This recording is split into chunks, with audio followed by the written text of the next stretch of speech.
Everyone ready? Woo! Kick it off. All righty. Thank you everyone for joining us. This is a DoorLoop Spotlight, which you saw on the calendar. We are actually going to be talking about AI today for half the presentation. So for those of you that already use AI, you're going to learn a lot of new things, a lot of practical advice. My name is David Bitton. I am one of the co-founders of DoorLoop.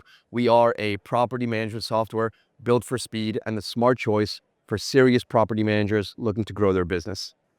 I'm Avi Cabessa. I work on the product team. I'm a product team lead, which basically is a fancy way of saying that I'm responsible for managing the process of building whatever our customers need. So we speak to the customers, understand the pain points, and make sure to build what's important to them. All right, so we're going to start off.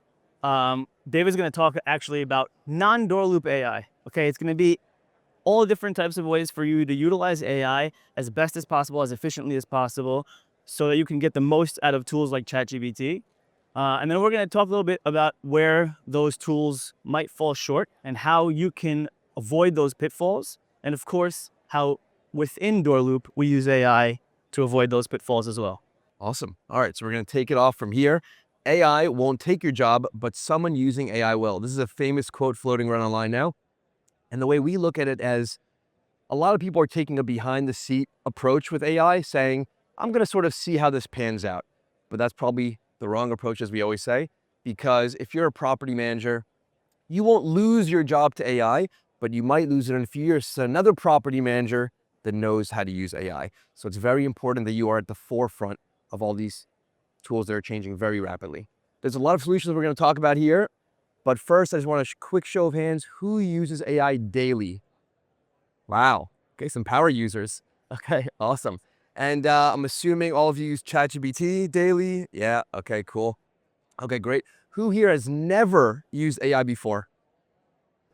Wow. How many of you have the ChatGPT app on your phone? Unbelievable. Okay, great. So although you already use it daily, which is amazing, we're going to teach you a lot of cool new tips and tricks that you probably may not know. And getting right into it. So obviously all of you know the chatbots. There's ChatGPT, Claude, Bing, Google, Gemini. We're going to get into a lot of those, but there's a lot of other tools that are being utilized today. Content generation. So we use a lot of these tools ourselves in DoorLoop, personally and for business, to write content for us. Blog posts, articles, you can write letters, emails, legal notices, website content, whatever you need, you could generate with these tools or just still with ChatGPT, right? You could record meetings. So we do this a lot if you're using Zoom meetings, but also one-on-one personal meetings or even phone calls on speaker. It could summarize your meetings, give you action items and notes after the meeting. It's very, very powerful. And audio editing we use a lot. So if you're doing any video or any audio like this or a podcast or a webinar or a social media video and the audio is not good, drop it into one of these tools. We're going to send it to you after and it will clean up your audio flawlessly. Lastly, we have image generation. You could generate images, right? So for your website, for your email campaigns, for anything. We're going to show you how to do that. And slide decks. This is one most people don't know about, but I personally use Gamma. And this slide deck was created with Gamma. The content, the images, all through AI, okay? So there's a lot of tools you could use today with AI. The first one, obviously, that most people are familiar with is ChatGPT. There's many options though. So for those of you that have Google, a Gmail address, you can go to Google Gemini, use it for free, okay? If you're in the Microsoft ecosystem, right, Office 365, you could use Copilot. They're all pretty similar. I usually recommend the ones that you're already using. So if you're in Microsoft, use that one because they could also connect with your email and Excel spreadsheets and stuff like that, right? Now, what can you do with it? Obviously, you probably are using it for stuff like this, drafting messages, sending emails, writing content, but you could also use it for lease agreements, renewal offers, anything legal related. However, disclaimer, I see you nodding your head, you're probably using it a lot. You always want to check your local, state, and federal laws and always check with your local attorneys because although it is pretty accurate, you never really know. So always double check that, okay? Don't get in trouble. Lastly, templates, rent receipts, eviction notices, move-in checklist, move-out checklist, anything you want, you could generate in one click, and we're going to show you how. This one's actually my favorite. So we like to talk to the AI chatbot a lot. and just ask it for questions and ideas and advice. So you might upload your QuickBooks P&L statement and say, hey, please analyze this for me. What am I doing wrong? How can I make more money? Give me some business ideas. What expenses are too high? And I'm going to show you a quick example of that. Just right before actually he gets into the details there, I want to remind you that it's extremely important. There is a toggle in the settings of all of these tools like ChatGPT and everything. And you should always make sure that the models are not learning from your data. So when you upload those P&Ls and things like that, you want to make sure to turn off that toggle. Otherwise, they can use the data to train the models. Yeah, good. All right, so this is a typical scenario, right? ChatGPT helped me write a complaint letter to my tenant for loud music, right? One click generates a letter for you. This is a quick summary, but it gives you a long, beautiful looking letter. One click, right? This one also is very cool. We know from data that listing descriptions, or the right listing description, will actually increase 35% of people coming and applying to your listing online on Zillow, for example. So ChatGPT helped me write an engaging property description for my listing. 2-bedroom, 2-bathroom with beach views. And check it out. Wake up every morning to the sound of waves and breathtaking ocean views, right? Picturing, visualizing. This is a professional copywriter at your fingertips for free, okay? Another one here, legal one, write a pet addendum for my lease agreement, and boom, pet addendum. I see you nodding your head. You guys are using it a lot, I'm assuming, for stuff like this. That's great. One of my favorites. This is what I was referring to earlier. Upload your P&L from QuickBooks. Make sure that it's secure so it doesn't learn off that, and it will just analyze it for you, and you could have a conversation. So here it's going to give you a financial snapshot, but what it's also going to tell you is, hey, you're spending 20% of your revenue on property insurance, and we know that the industry average is 5 to 10%. You should probably look into that. So it also knows all this information online, and it's almost like your personal accountant, financial advisor, CPA at your fingertips. Cool? Great. This is one of my favorites, actually. Let me go back one. This is a hidden feature that many people don't use or know about. In ChatGPT, you can click the plus icon and hit a button called Deep Research. Who's used it before? Okay, great. That will scour the internet for about 10 to 20 minutes, researching everything on any topic you want. So in this case, you want to know, hey, am I charging a good rent price, right? Historically, you'd have to hire a realtor, do a CMA, comparative market analysis, pay money for it online. But in one click, ChatGPT, what's the average rent price for my building? And boom, this is a 3 bullet point summary, but it actually gives me a whole long 5-page description. There are 9 active listings ranging from $2,000 to $2,900 with an average price of $2,300. And by the way, if you want to charge the highest end of the market, you need to have a furnished apartment, renovated, and with ocean views. Okay? Very powerful in 10 minutes. Okay? That's one of my favorites that most people don't know about. Now, here's one about images that I loved.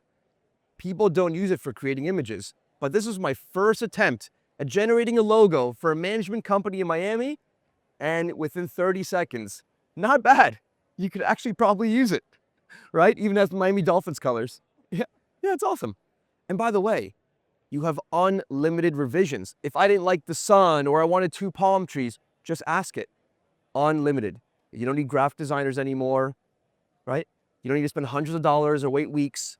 One click. For any image, email campaigns, website, anything can be designed with ChatGPT, right? Cool. All right, next section. My favorite tool, AI for emails. A lot of you, like me, probably get hundreds of emails a day, and you're spending hours, I am spending hours a day in my inbox. So there are many tools that I highly recommend today looking into. These are the 4 top ones. A lot of people have heard of Superhuman. Personally, I use Jace, which I love. Integrates great into Gmail. It's $25 a month, and it saves me hours a day, and I'm going to show you how. So, number 1, it automatically drafts email replies for me, and I'm going to give you a few examples of that. Number 2, it automates my email follow-ups. If I email any of you and you don't respond, it will automatically follow up with you. AI-powered search. right? So it's just a more intense way to search through all your emails. It can also schedule events and meetings for you because it's integrated into your calendar. And I'm going to give you some examples. And email summaries. How many times have you been forwarded a chain of 30 emails and you have to go through and read every single one?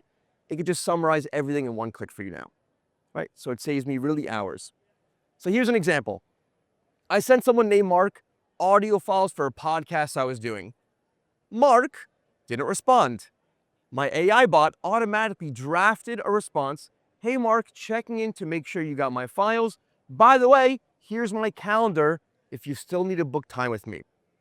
So it automates the drafts and the follow-ups and the scheduling. Pretty cool. Another one. Someone asked me, hey, David, are you free to lead this workshop? It says, yes, I'm free. However, I have a conflict at 9 a.m. It knows my calendar. These were automatically drafted for me.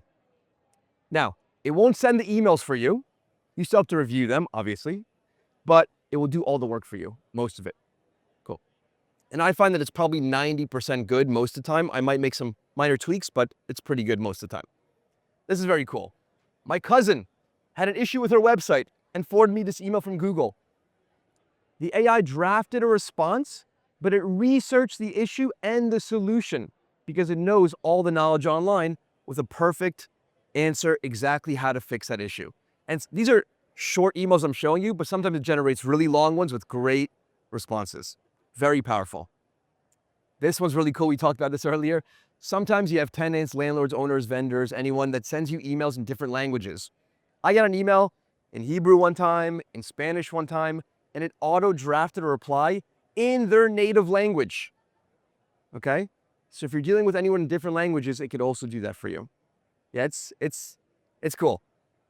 Now, my last slide on this, and my biggest pro tip, I never share this. Rebump.cc is a website, $5 a month, and it fully automates all of my email follow-ups. How does it do it? So, every time I email someone, I BCC Rebump, and I already told it how to follow up for me. So, email number 1 will send 3 days after my original email. Hey, did you get my last email?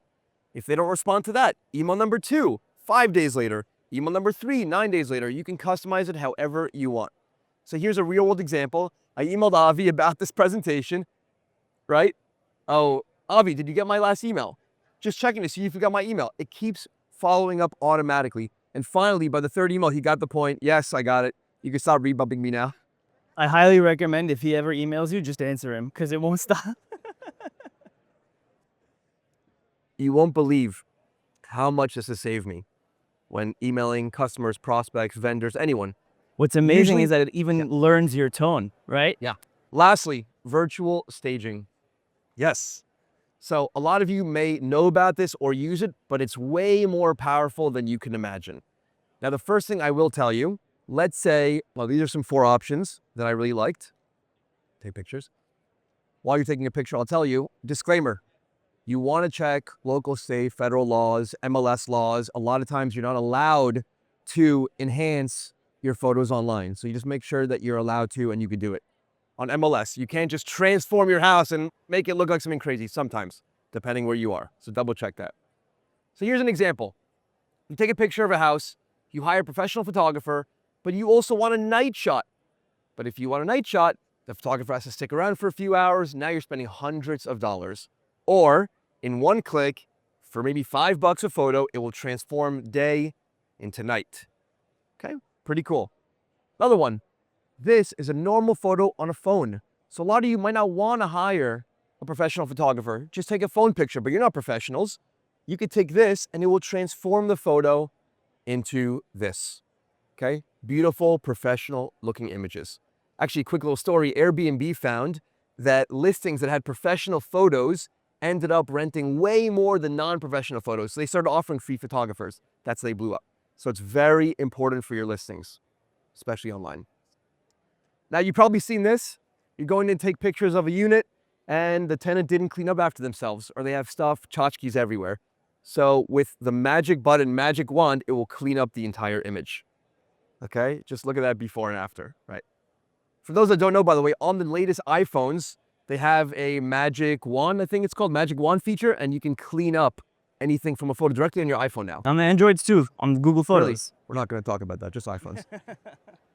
We're all Mac here. How about this? Floor plan. You want to visualize how it could look with furniture. Boom, with furniture. You can even take drawings of blueprints and transform it into that. The possibilities are endless. This one's obviously the most common example. A non-furnished, right, area, living room, whatever it is, and you could furnish it in one click. This could also help you visualize to your tenants, or if you're selling the property, what it could look like. Or if you want to self-furnish it yourself without hiring an interior designer, it can give you numerous ideas. And then you could just start purchasing that furniture. Here's another example that I love, from here to here. Wild. So that is virtual staging. We don't have that much time, but I do really want to talk about this where AI falls short, because I'm in the tech industry, okay? I was a programmer before I was a product manager, and still a lot of times I'll use ChatGPT and it'll give me these ridiculous responses. And I say to myself, how is everybody always talking about how efficient and amazing it is, and it still does these ridiculous things, right? And the answer is actually really simple. It's one word. The answer is context, okay? The problem is, a lot of the times we just want a quick solution because we're talking to a computer and we want to do something really easy for us. And we just say, hey, can you do A? Can you do B? Can you do C? And the problem is, you have to treat it like it's brand new. It doesn't know anything about your company, okay? Think about it as an employee that just started. So it's context, context, context. It's super, super important. What it comes down to is you have to just give it enough information so that it can understand all of the background of what you're trying to do. Now, that's why when DoorLoop saw the potential with AI, right? We understand it has limitations. It's never, like David said before, it's not going to replace us anytime soon. But what it is going to do is it's going to do the research for you. It's going to do the tedious work for you, right? And that's why DoorLoop, we took the AI and we put it within DoorLoop so that it has all of the context that it needs, right? So what it comes down to is we added what's called DoorLoop's AI assistant. Think about it as an employee. Okay, but the employee has all of the data that you have entered into DoorLoop, okay? And what that means is all of the properties, right? Instead of me hiring somebody today and that person needs to learn about all the properties, if I say to them, hey, go to 123 Main Street, they don't know what that is. They don't know who lives there, anything about that, but this DoorLoop AI assistant does. And that's why the context is so important. Now, just to give you guys a little bit more understanding of what we focused on, okay? And like I said before, right? As a product manager or product team lead, what's really important is to understand the pain points. And I can't even tell you, just for the last 2 days, and I'm sure everyone here can relate, how many times I heard the example, yeah, the tenant messages me about a leak, right? Everybody has had a tenant message there about a leak. And what it comes down to is, it's not that the tenant is a bad person or anything like that, right? It just comes down to the fact that they want someone to do it for them, or they just, they pay rent and they want a certain type of service, right? But it doesn't mean that you have to spend all of your time on something like that, right? So you get these messages, my sink is leaking, and it's like the end of the world. It's never like, hey, my sink is leaking. You could come next week. It's totally fine, right? It's always, I need it right now, because it's as if everything is on fire, right? So it's just a giant waste of time. And what we did is we allowed ChatGPT or the AI, right, to get the context and to be able to do like the research that David talked about before and answer for you, okay? So this is an example where I said to the assistant, I said, hey, there's a leak in my kitchen sink and I need someone right over here right away. Rather than having to now start messaging the tenant and deal with all this, the AI talks to them. It's pretty amazing. I had to chop some of it, but in general, it first started like it calms them down at some points and things like that. But the idea is it just explains to them, we can either fix it or if it's not fixable, it starts to understand the exact situation so that you don't have to deal with that back and forth, right? And eventually, the AI explains to them how to stop the leak. And then eventually, you see here, this is inside DoorLoop. Once the leak is stopped, it talks to the tenant, they upload a picture of the leak, and they explain the entire situation. It opens up a request inside of DoorLoop with all the information. There's a conversation summary and everything. And that just saves an insane amount of time that you would have spent talking to the tenant, right? It just does it all for you, and it already gets you halfway to the point of fixing whatever the problem is. All right. And that's what it comes down to, giving it the context to solve the annoying things, the things that don't necessarily require human intervention. All right. And I want to add one more thing to that. So we actually have our head of product sitting here in the front. Noam, raise your hand. Yeah, he helped build it. And so we did a beta test for about a month with 30 customers trialing out this tenant assistant. And it found that it reduced tenant requests to the property manager by 52%. I'll do you one better. We just spoke to the one of the client that we signed up for 2,500 units from a few weeks ago. 80%. Wow. 80% solved by the AI. Unbelievable, right? Because a lot of them are small requests and things like that. Really amazing. So the next thing is the manual data entry. Now, how many of us have seen an invoice like this? How much work is this, right? You see this, and it seems like a simple page. It's not a big deal, but it's typing line by line, understanding which unit it's for, that you make a typo when you enter the numbers or whatever it is. It's a nightmare, right? And it would take the average person 15 minutes to enter this data. And that's just one invoice, right?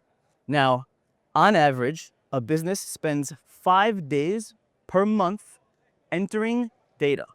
That's 5 days that you could be growing your business, making money. We have to spend entering data and doing things that, by the way, the AI is amazing at because it's one of the first things that people focused on. So it's good at reading images, reading line items, things like that. And that's why we took the new bills, the new expenses, all of the use cases where you have to enter a lot of data, and we allowed the AI to the user can drag the invoice in, and it beautifully enters all of the data, right? And you can try this actually, if you want to see how well the AI understands this, try this with ChatGPT. See how well it can read line items, or with Gemini or any one of those. And finally, I could talk about this all day, but financial insights, right? It's one of the most important things that's impossible to kind of aggregate and really understand, right? And what it comes down to is you don't know what you don't know. The best example, actually, market rent, okay? The market rent increased and you didn't get a chance to speak to the tenant, or you were dealing with something else at the time, or whatever it is. There's so many use cases like that, missed management fees or whatever, and then you have to go back and try to retroactively fix these things. It's impossible. It's so difficult to keep an eye on all of these things. Yeah, it's nuts. So that's what it comes down to when you think to yourself, okay, the AI knows how to follow these things, right? It knows how to do the simple things. So, and this is our pride and joy in the product team. We took ChatGPT, all of these AI experiences, and we just said, why don't we put it inside of DoorLoop, right? And it has all the context. It has everything. Now, I can talk to it, right? Like David said before, brainstorming. I brainstorm. I say to it, what should I do about this? And it's not always going to give me the best ideas in the world, but all I need to do is have something to have a conversation with. I could ask it to go send messages for me, or I can do something like this where I say, hey, where am I spending way too much money? And it starts to list out my expenses, and it starts to talk to me a little bit about, now this is obviously an example, right? But it can get really, really detailed about where I'm spending too much, or where this person missed a few payments and I didn't see it, and things like that. That's the potential when you have the context, right? We could continue about this all day, but I would love to really help you guys and answer questions. And please feel free to come to the booth. Like I said, I'm not a salesperson, I'm a tech person. So if there's anything I can do to help you understand more, or regardless of DoorLoop or about AI or anything like that, please come over. Yeah, thank you. Awesome. Thank you, guys.